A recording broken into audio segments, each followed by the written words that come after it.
peço desculpa por ter passado tanto tempo sem postar vídeo. Anterior a esse, eu postei um vídeo sobre o inverno, embora já esteja na primavera. Desculpa mesmo, é porque eu tive muito ocupada. Eu acho que... Não, tá, isso não é desculpa, porque eu acho só que eu tava um pouco desligada dessa questão de estar contando o que eu tava vivendo, porque eu tava vivendo muita coisa, num turbilhão, sabe? Nesse meio tempo, eu disse, no vídeo anterior eu falei que eu ia fazer vídeos quando eu estivesse em Svalbard, ou como em norueguês eles pronunciariam Svalbard, mas acabou que eu acho que eu fiz vídeo lá e deletei. Eu passei um mês, e então eu vou falar sobre Svalbard nesse vídeo. Bom, o que eu fui fazer lá? Eu estudo oceanografia, talvez vocês, alguns já tenham ouvido em outros vídeos, e a Universidade de Bergen, assim como algumas outras universidades da Noruega, tem convênio com a Universidade de Svalbard, e é um dos centros mais extremos no Polo Norte para pesquisa. Então, Svalbard é uma ilha norueguesa, mas também tem muito russo, sabe, vivendo lá, e muitos alemães. Tem essa comunidade internacional bem forte, bem marcada. E aí tem a universidade, tem os alojamentos estudantis e, enfim, é um lugar bem pequeno. A cidade que eu fiquei na ilha se chama Longyearbyen e é bem pequena, sabe, assim, se tiver 2.000 pessoas é muito. E é um lugar que tem mais urso polar do que gente. Então, as medidas de segurança têm que ser bem grandes, porque, inclusive, esse ano e no ano anterior, apareceu urso polar nos settlements, tipo, na cidade mesmo. Ano passado apareceu o urso polar em frente à universidade. E esse ano o urso polar ele apareceu próximo ao alojamento estudantil em que eu fiquei morando durante o mês de março. E é preocupante porque, assim, em geral, os ursos polares eles não iriam naturalmente para Longyearbyen, porque se o gelo marinho lá não é tão, digamos, não é tão evidente, não é tão propício para o urso polar. E em relação ao habitat deles, eles procuram lugares com gelo marinho. E aí a possível explicação para eles estarem aparecendo onde eles possivelmente não deveriam aparecer é que está ficando cada vez mais difícil para eles encontrar gelo marinho, né, por toda a questão do derretimento das calotas e tudo mais. E aí, quando aparece o urso, eles têm que tranquilizar o urso e levar de helicóptero para um lugar seguro, né? Tanto seguro para o urso como seguro para seres humanos. E aí, como estudante, você vai. Eu apliquei para uma disciplina liminologia do Ártico no inverno, então eu fui para estudar lagos.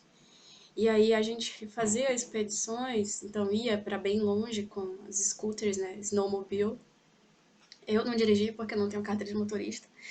Fiquei tão triste porque não tinha carteira de motorista, porque, putz, dirigir aquilo deve ser muito massa. Mas aí eu fui de passageira e já foi suficientemente legal.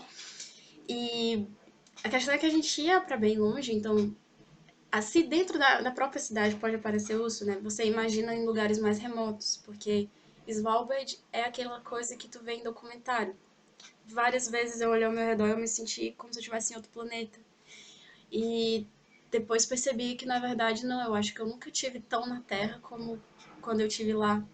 Porque se em Bergen eu já me sinto um pouco à parte dessa questão de civilização, de tudo muito acelerado, então Svalbard foi, meu Deus, sabe?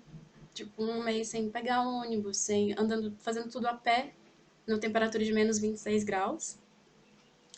Sendo que. Ah, e tava tendo o pico também das. Como que chama? Northern Lights?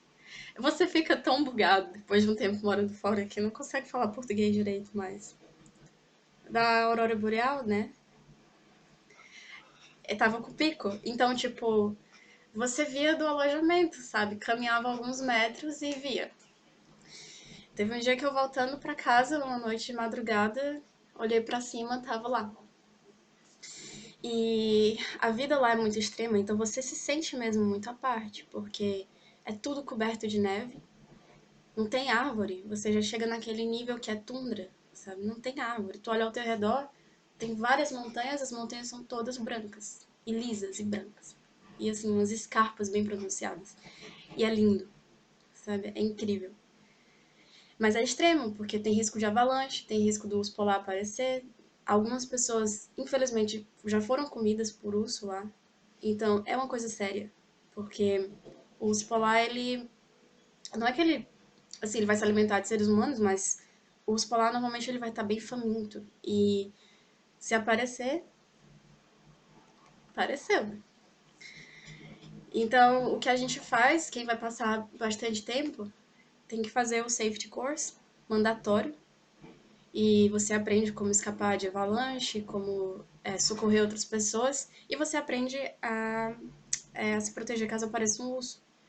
Então, você tem que aprender a atirar com o rifle, mas nós somos orientados a não matar urso, porque matar urso é ilegal.